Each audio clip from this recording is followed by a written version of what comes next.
and welcome to another exciting episode of Kingdom Kids Online. It is super lovely to see you. We are back in a video form this morning after our adventures together last week, which was super fun. Thank you so many of you for coming for our first in-person Kingdom Kids in so long, and we've got another one of those next week, which I am super looking forward to.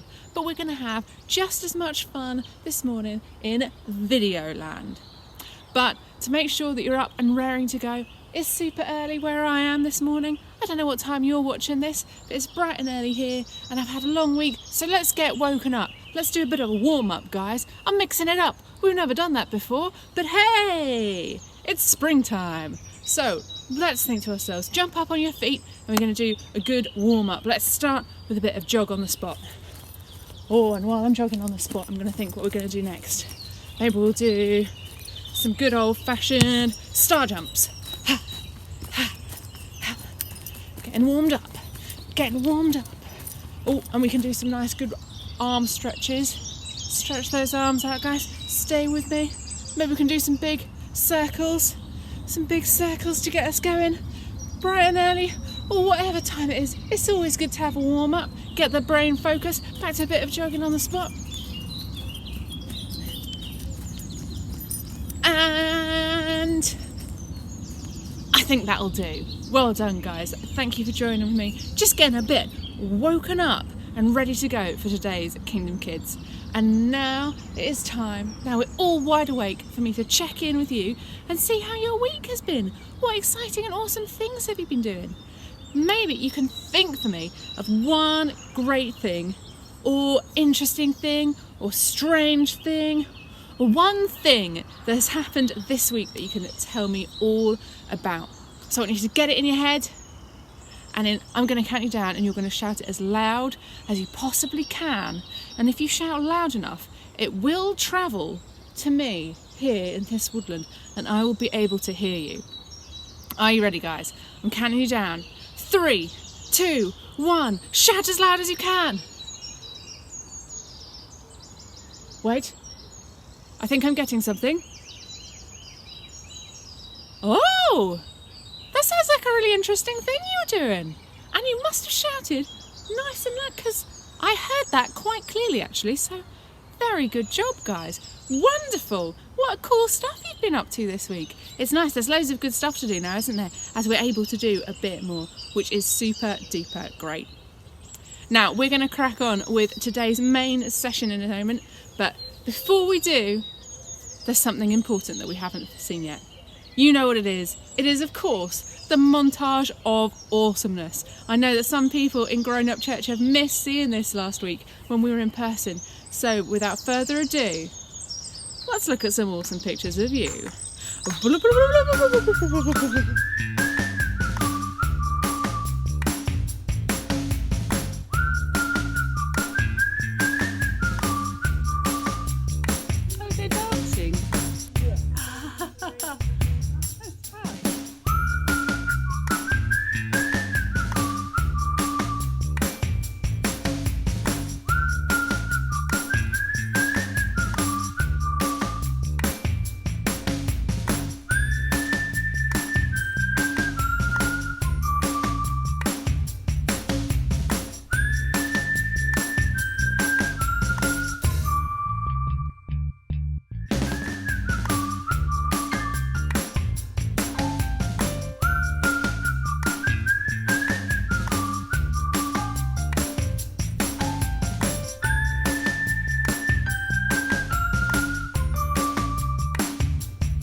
Welcome back.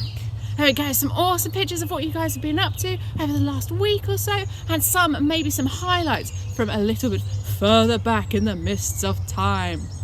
But we're ready to go into our story, but before we do that, let's do our prayer drill. Hopefully now we're warmed up, you're ready to go, and you're going to keep up with me if I go super fast. 1! Oh, maybe we need to do more warm-up, guys. That wasn't very quick. Let's try again. Here we go. 1, 2, 3.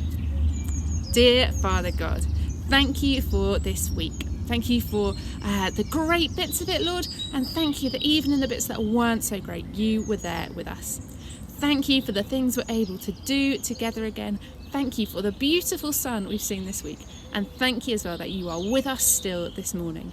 Help us to learn what you want us to learn as we go into the Bible today and learn a new story, and help us to have a really fun time too.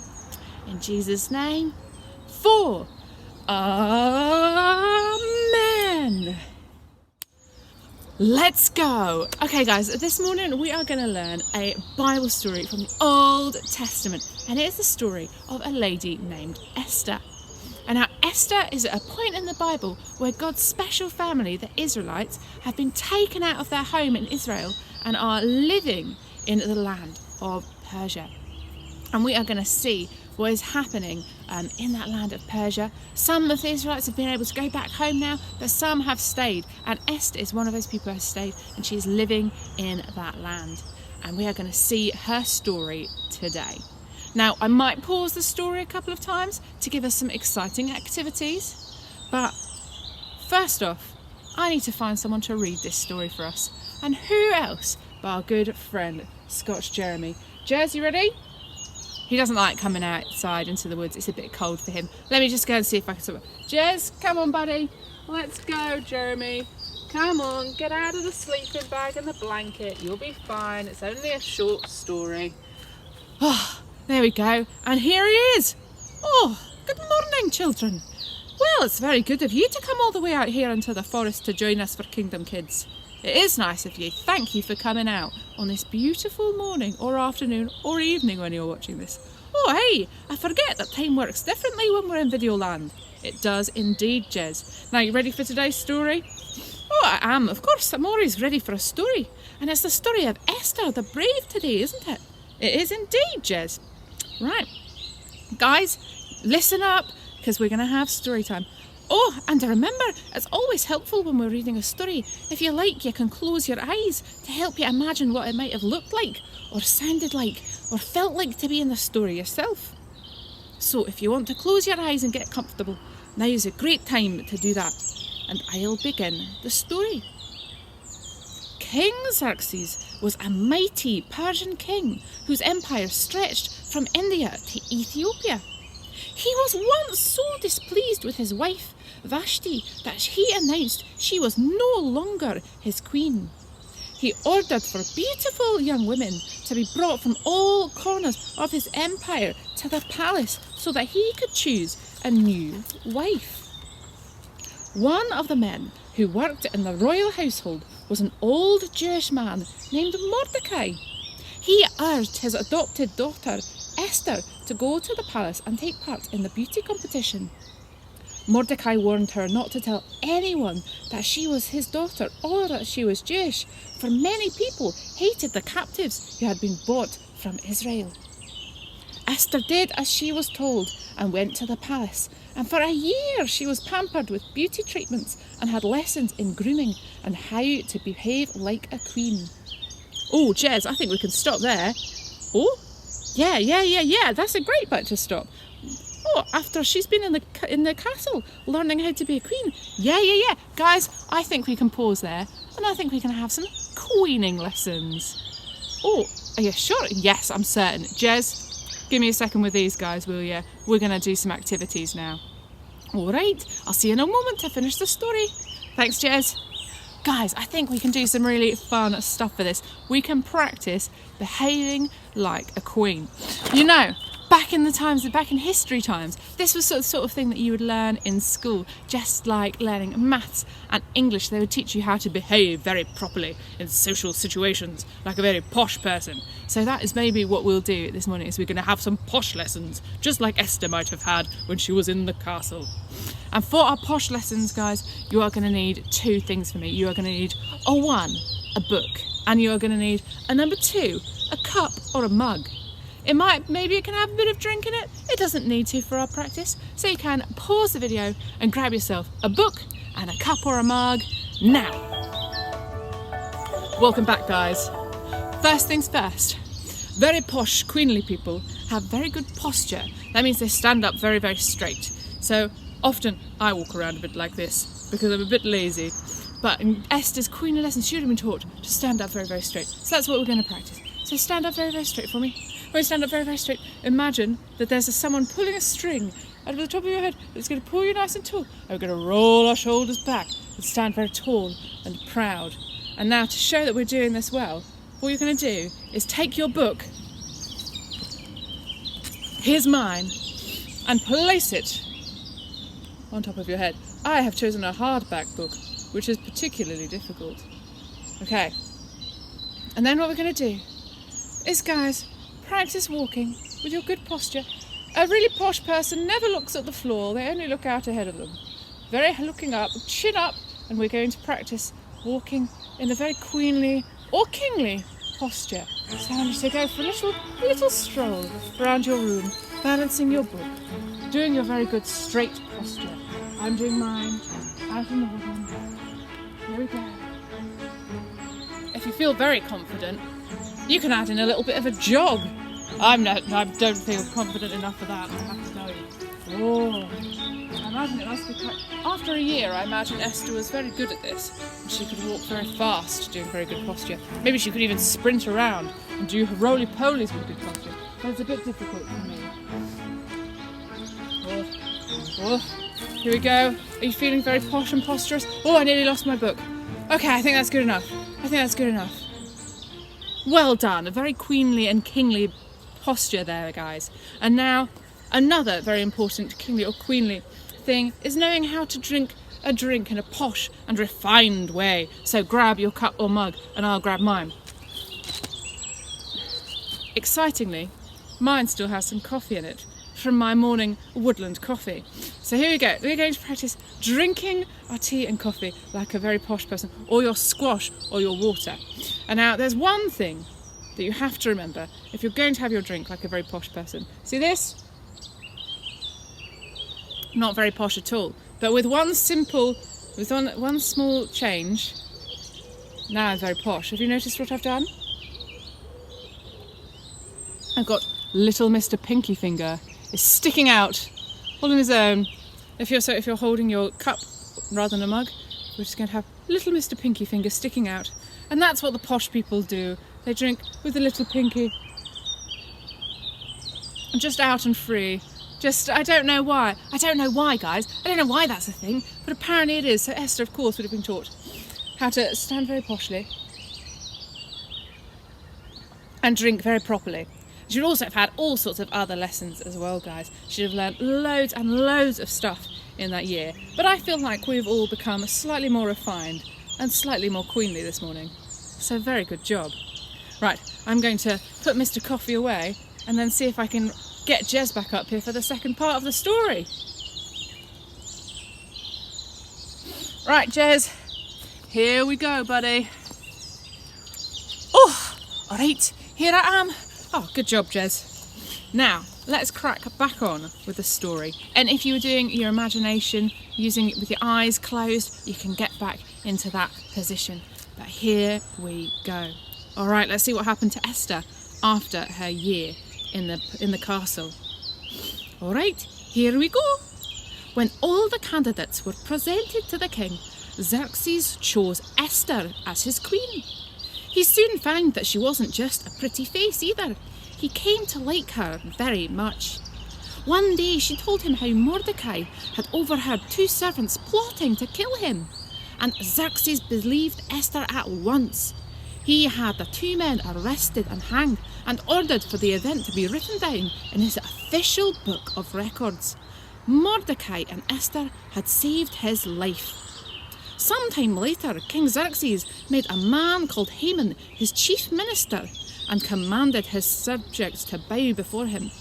Mordecai always refused. "I bow to none other than God," the old man would always insist. And this disobedience drove Haman quite mad. He was determined to have revenge, not just on Mordecai, but on all the Jewish people. He told the king that the Jewish people were disobedient and nothing but trouble, and he said that they should all be killed. The kingdom would be better off without them. "Oh, whatever you think is best," Xerxes told his trusted minister, and gave Haman his royal seal to sign the execution warrant. When Mordecai found out, he was appalled and scared and upset, and he begged Esther to ask Xerxes for mercy.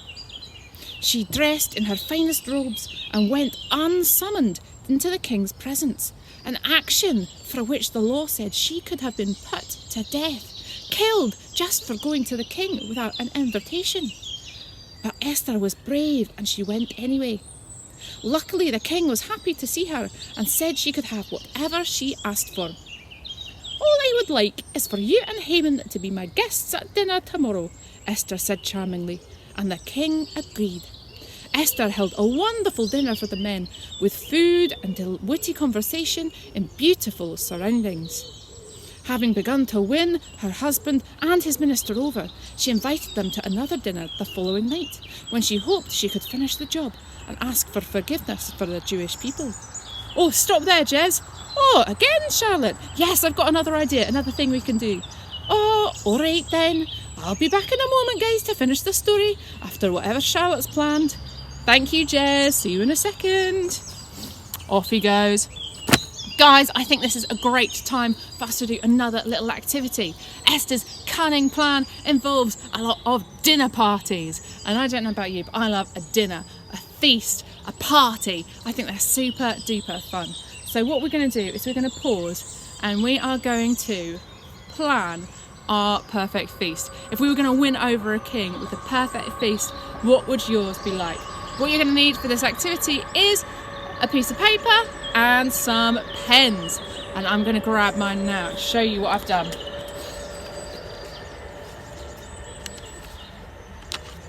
Okay guys, here we go. What you're going to do, grab your pens and your paper and plan your perfect feast. Let me see if I can show you mine here. There you go, that's my feast on the table. I've got some pizza, yum yum yum, big old bowl of soup. I like a soup.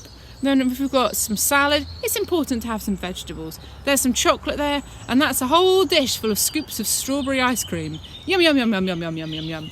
But a feast isn't just about the food, it's also about the entertainment, the conversation, what's going on. So I've got some entertainment options for my feast as well. You see, down here, there's my little trampoline. Who doesn't love a bit of trampolining? I've got a swimming pool up here. Whoa, luxury. And over here, what's that? We're going to play some Mario Kart, the best game ever. So what would your perfect feast like? Maybe it would look a bit like mine. Maybe the food would be different. Maybe the entertainment would be different. And what you can do is pause this video now and go and create your perfect feast. Brilliant, guys. How did you get on? Oh, hold it up for the screen so I can see. Hold it up, hold it up, hold up what you did. Ooh, that is interesting. Bold choice on the entertainment, but I like it. What's that food you've got? Interesting choice? No, I like it. I think that's good.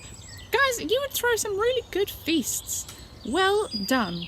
And thinking of feasts, I think before we get on to the last part of the story, we can have a little feast ourselves. So you can pause this video one more time, go and grab yourself a cheeky little snack. Brilliant. I've got my snack here, ready to go. I've got a nice healthy pear. Yum, yum, yum. Delicious. Right. I'm going to put my pear away for now because I've got to help Jez carry on with the story. But you guys can enjoy your snack and your little mini feast during the last part of the story. And I'm also going to ask you to join in this part of the story as well. With every time Jez says the word Haman, that guy who's got a plot to kill the Jews, you're all going to go, boo, no, because this story is a really important story for the Jewish people, and they every year have a celebration where they remember this story. That celebration is called Purim, and as a part of that celebration, they retell the story. And one of the things they do is every time Haman's name comes up, is they go boo, hiss. So I want you guys to see if you can do that too, as we finish off the story together. I'm gonna have one more tiny bite of my pear. Yum yum yum yum yum, and let's crack on. Right, Jez, you ready to go?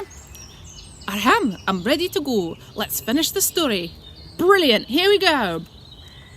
Little did Esther Esther know that later that very evening, Haman, boo hiss, had ordered a gallows to be built at the palace. They were to hang the man he hated, Mordecai, her father. And also that same night, Xerxes, while he was sitting down, he was reading aloud from his book of records. And he happened to come across the entry that described how Mordecai had helped foil the earlier plot to kill him. And it reminded the king that he had never honoured the man. Just then, a servant announced that Haman was asking to see him. He had come to ask for the king's permission to execute Mordecai. Now, Haman, boo, hiss, tell me what we would do to reward a man you wanted to honour, wondered the king as his chief minister was ushered in. Haman tried to hide a smug smirk. He thought that he must be the man the king wanted to honour. Oh, such a person should be dressed in robes fit for a king and paraded in one of your own horses through the streets as a hero, Haman sighed. That's a good idea, Xerxes said, delighted. Then that's what I want you to do for Mordecai in the morning. Haman was outraged, but he had no choice but to do as the king had asked. By the time he arrived at Esther's second supper, Haman's face was as sulky and ugly as Esther's was beautiful. This time the queen begged Xerxes for mercy. She confessed that she was a Jewish person and that orders had been given for all Jewish people to be put to death. Who has dared to do such a terrible thing? Boomed the king, outraged. The man who is sitting beside you, Esther said quietly. Haman. Xerxes was so choked with fury that he couldn't speak and strode out into the palace gardens. He returned to find his chief minister at Esther's feet, grabbing at her skirt. Haman was begging for mercy, but it looked as though he was attacking the king's wife. To make matters worse, one of Esther's servants told the king that Haman had built a gallows to kill Mordecai, the very man who had once helped save Xerxes' life. The king did not delay in having Haman executed on his own gallows. Then he sent letters throughout his empire, ordering that the Jewish people should be respected and allowed to defend themselves if necessary. And that is how the brave, beautiful Esther saved her people, the Israelites. Oh, well done, Jez. Thank you for reading that story for us. Oh, you're very welcome. I quite like that one. It's got some really interesting characters. Yeah, I think it's really cool. And Esther's so brave in that story, isn't she? Hey, she is. I think often we think that to be brave you have to be a big fighting warrior. But actually, Esther was brave just for standing up for her people.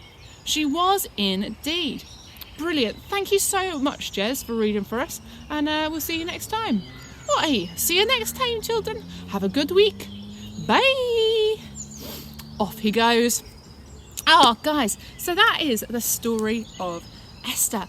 But I wonder, what can we learn from it? I think there's loads we can learn about Esther. And in that story, we found out she was really beautiful on the outside. But I think as well, she was really beautiful on the inside, wasn't she? She was really brave. She was really clever. She was really kind. And that's why the king liked her so much. There was loads of really good stuff about Esther. So I wonder, what does it mean to be beautiful on the inside? We're going to do another little activity now, guys. What you're going to do is it's going to be back to pen and paper. And what we're going to do is this. You're going to draw for me a little person. And you're going to decorate that person, not with what you think would make them beautiful on the outside, but what do you think would make someone beautiful on the inside? That's what I'm going to get you guys to do, to draw your person who's beautiful on the inside.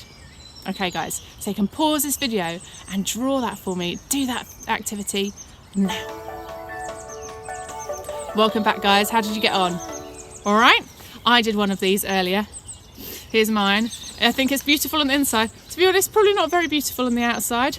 Let me explain why mine looks like this. They've got a nice, big, smiley, friendly face. Of course, because they're friendly. Nice, friendly smile. A big heart, because they've got lots of love to give. big ears, not necessarily super beautiful, but on the outside, but on the inside, big ears, so because they're so good at listening. I've given them big, beefy muscles, so they can be strong and good at standing up for what they believe in. A sword for defending the weak, and they've got big pockets in their dress, so they can carry lots of helpful things around, be always ready to give out helpful things and to care for others. And I've given them little tiny ballet shoes as well, so they can walk softly, because I think sometimes we meet people who come in very strong and very loudly and very angrily, and sometimes they upset people and scare people. But my person who's beautiful on the inside, maybe comes and walks in gently and listens to people and is kind and gentle. I've also given them short hair for practicality. Anyway, what do your people look like? I wonder what you thought about that makes people beautiful on the inside. Do you want to hold them up to the screen for me? Very good, you guys. Absolutely wonderful. Really, really, really cool. Brilliant. Well done. Now, I think I'm going to give you a moment in a second just to do a little bit of praying. I'll tell you what we're going to pray about today. One of my favourite things about that story with Esther is that actually the thing that she did that totally changed the world was just doing the right thing where she was. She didn't have to go off on a big quest or anything, because she was just solving the problem where she was. She was in the palace, and in the palace this big problem was happening that was going to make life really difficult for lots of Jewish people. And all that Esther did was she was brave and she stood up for what was right. Even though it was a little bit scary, even though it might have ended with her being killed by the king, she did what she knew was right where she was. And that changed everything. It stopped all those Jewish people from being killed, and her own adopted dad, Mordecai. And I wonder, maybe sometimes we can be brave and do the right thing where we are. Maybe we can be brave at school and stand up for someone that other people are picking on. Or you can be brave at school and say that you don't want to say nasty things about people, maybe. There are lots. Or you can do the right thing at home, and maybe even when you're tired, help your mum or dad or whoever you live with out with doing some jobs around the house. Or even at clubs you go to, you can do this as well.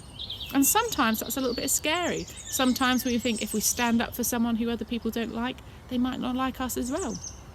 Sometimes it's scary to do the right thing, just like it was for Esther, but it's still the right thing to do. And it's good for us to be brave and to ask God to help us to be brave as well. So that's what we're going to do now. I'm going to pause. I'm going to give you 30 seconds just to think quietly of when you can be brave and do the right thing in the places where you are. And maybe you can ask God to help you to do that next time you're in that situation. So you can close your eyes and just have a little think about that with God now.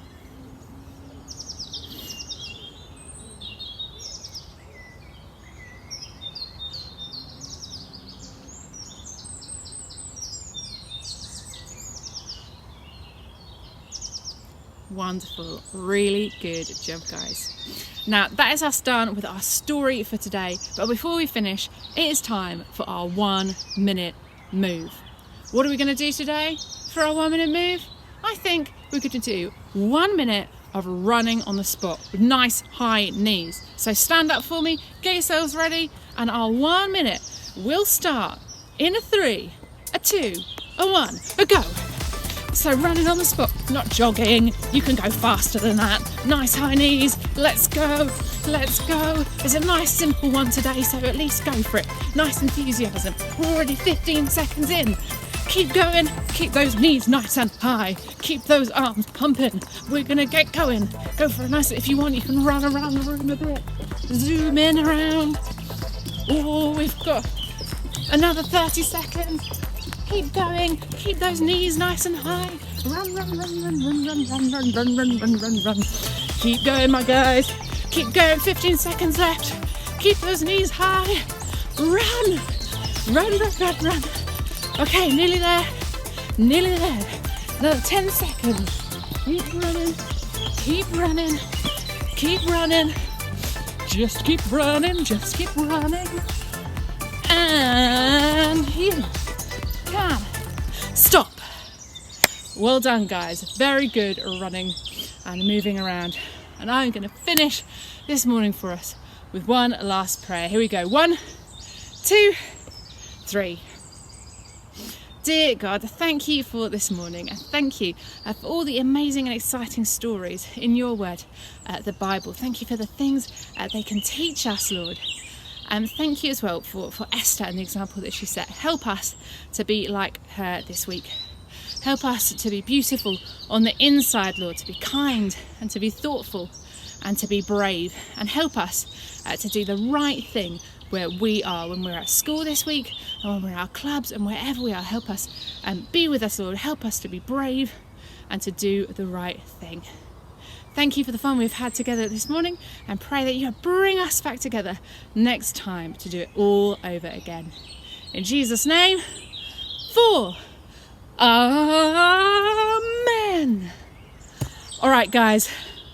I will see you next time. Don't forget that you can always go on to the worship after this, spend some time praising God because he is good and awesome. And there's also a PDF with a couple of extra activities you can do to think about this week's story. Have a great week, and I will see you next time. Bye!